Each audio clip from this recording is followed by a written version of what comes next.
ضبط برداشت، تاب طاقت، مفہوم اس کا لکھتے ہیں۔ دیکھتے ہیں دھوکہ دہی کے یہ سلسلے کتنے طویل ہوتے ہیں اور عوام انہیں کب تک برداشت کرتی رہتی ہے۔ جی یہ انڈرسٹوڈ بات ہے کہ انگریز دھوکے سے ہندوستان میں آئے۔ پہلی دفعہ سن 1600 میں سیاحت کے بہانے آئے، 1610 میں انہوں نے تجارتی معاہدہ کیا اور ایسٹ انڈیا کمپنی آ گئی۔ اس کے بعد انہوں نے مغلیہ حکمرانوں سے گزارش کی کہ ہمیں ایک ریزیڈینشل کالونی بنانے کی اجازت دی جائے، رہائشی کالونی بنانے۔ انہوں نے کہا ہمیں اپنے تحفظ کے لیے اپنے سپاہی بھی چاہیے، فوج کی ایک ٹکڑی آتی۔ انہوں نے کہا ہم ایک قلعہ بنانا چاہتے ہیں جہاں ہم حفاظت سے رہ سکیں، محفوظ رہ سکیں۔ یہ ایک فوجی چھاؤنی میں تبدیل ہو گیا سلسلہ، اور یہ ایسے ہی تھا جیسے ریاست کے اندر ایک ریاست، یہ مضبوط ہونے لگی۔ اور 1757 تک یہ اتنے مضبوط ہو گئے کہ بنگال پر قبضہ کر دیا انہوں نے۔ جنگ پلاسی ہوئی، سراج الدولہ نے مقابلہ کیا لیکن شکست اٹھانی پڑی۔ اب 1803 میں یہ پہلی دفعہ دہلی میں داخل ہوئے۔ 1857 میں یہ اس ہندوستان میں جس میں یہ بطور سیاح آئے تھے، سیاحت کرنے آئے تھے، اس کے مالک بن بیٹھے۔ اب اس کے بعد بھی یہ دھوکہ دہی کا سلسلہ ختم نہیں ہوا۔ پہلی جنگ عظیم 1914 سے 1918 میں جو ہوئی، اس میں انہوں نے مسلمان سپاہیوں کو بھرتی کیا اور انہیں یہ یقین دہانی کرائی کہ اگر ہم فتح یاب ہو بھی جاتے ہیں تو سلطنت عثمانیہ کو کچھ نہیں کہا جائے گا۔ سلطنت عثمانیہ ترکی ان دنوں خلافت کا مرکز۔ تو جیسے ہی برطانیہ نے جنگ جیتی، سب سے پہلے سلطنت عثمانیہ جو 3 بڑے اعظموں میں پھیلا ہوا تھا، ایشیا، یورپ اور افریقہ، اس کے حصے بکھرے کیے اور اپنے وعدے سے مکر گئے۔ تو یہ دھوکہ دہی کا سلسلہ جو سن 1600 سے شروع ہوا، یہ تاحال اسی طرح چل رہا تھا۔ حضرت کوہانی کہتے ہیں دیکھتے ہیں یہ سلسلہ کب ختم ہوگا۔ لوگ اب بے شک ان کو سمجھ چکے ہیں، جان چکے ہیں، یہ دھوکے باز ہیں، ان سے بڑا دھوکہ دینے والا اور کوئی ہے نہیں۔ لیکن کہتا ہے کہ دیکھتے ہیں لوگوں کی برداشت کب جواب دیتی ہے۔ دل شکستہ ہے فریبوں سے، جفا سے اب تو سازشوں کا نہ کوئی جال بچھایا جائے، اور خواب سے بیدار ہوتا ہے ذرا محکوم، اگر پھر سنا دیتی ہے اس کو حکمراں کی ساحری۔ حضرت کوہانی لوگوں کو، مسلمانوں کو خصوصی طور پہ اپنے قدموں پہ کھڑا ہونے کا ایک درس دیتے ہوئے نظر آ رہے ہیں۔ اے ظلم کے ماتوں لب کھولو، چپ رہنے والوں چپ کب تک، اور دنیا میں قتیل اس سا منافق نہیں کوئی جو ظلم تو سہتا ہے بغاوت نہیں کرتا۔ قتیل سپاہی کا یہ شعر مشہور غزل اس کی، حالات کے قدموں پہ قلندر نہیں گرتا، ٹوٹے بھی جو تارا تو زمین پر نہیں گرتا، گرتے ہیں سمندر میں بڑے شوق سے دریا، لیکن کسی دریا میں سمندر نہیں گرتا۔ اسی کا یہ شعر، دنیا میں قتیل اس سا منافق نہیں کوئی جو ظلم تو سہتا ہے بغاوت نہیں کرتا۔ ہم چوتھے شعر کی طرف بڑھتے ہیں۔ پردہ اصلاح میں کوشش تخریب کا، خلق خدا پر عذاب دیکھیے کب تک رہے۔ پردہ اصلاح کا پردہ، تخریب، تباہی، بربادی، خلق خدا، مخلوق،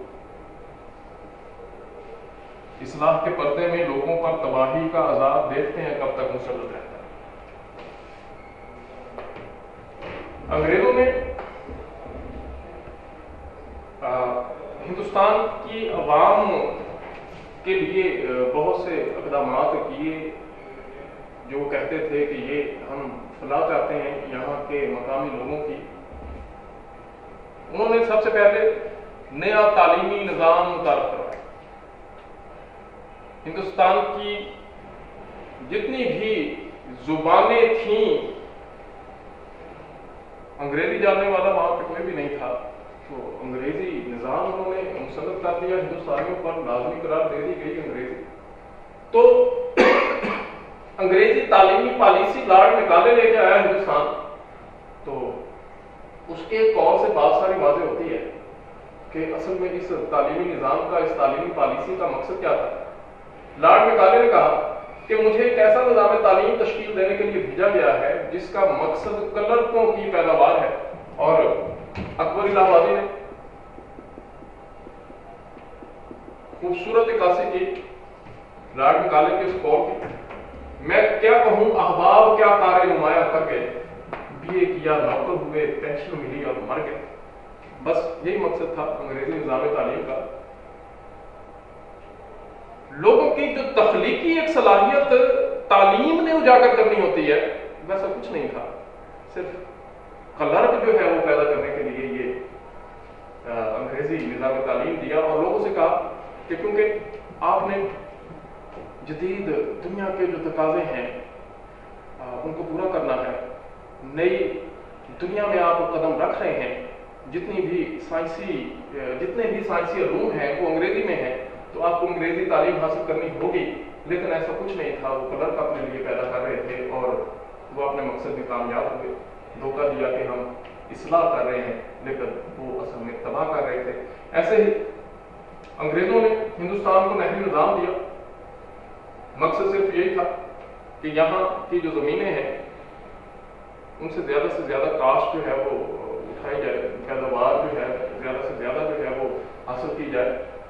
اسی طرح ریلوے نظام دیا, کہا کہ ہم ایک سستا سفری ذریعہ جو ہے ہندوستانیوں کو دے رہے ہیں, ریلوے ٹریک بچائے. اور خصوصاً ان شہروں میں, ان دیہاتوں میں یہ ریلوے ٹریک بچھے جہاں سے زیادہ جو ہے وہ زرعی اجناس اکٹھی کی جا سکتی تھی, انہوں نے اکٹھی کی بھی اور سب کچھ اکٹھا کر کے یہاں سے وہ لے گئے. اور سونے کی چڑیا اس کو کہا کرتے تھے, یہ ان کے لیے سونے کی ایک چڑیا تھی. لوگوں کے لیے جو بھی وہ اصلاح کا کام کر رہے تھے اصل میں فائدہ ان کا اپنا تھا, لوگ تباہی کی طرف وہ ان کو دھکیلا جا رہا تھا. باغباں سینچتا ہے اپنے لیے پیڑوں کو, آخر کو انہیں ڈھیر کرے گا ایک دن. اور شاخے ہر نخل ہے حیرامہ کہیں دست کھڑی, باغ کو لوٹ گئے سیب کو آنے والے. رہزنوں سے تو بھاگ نکلا تھا, اب مجھے راہ والوں نے گھیرا ہے. یہ حسرت موہانی کی دوسری غزل تھی, ہماری کتاب کی 10ویں غزل. انشاءاللہ نیکسٹ لیکچر میں ہم اگلی غزل شروع کریں گے. غالباً فیض احمد فیض کی وہ پہلی غزل ہوگی. تو اس لیکچر میں تھینک یو.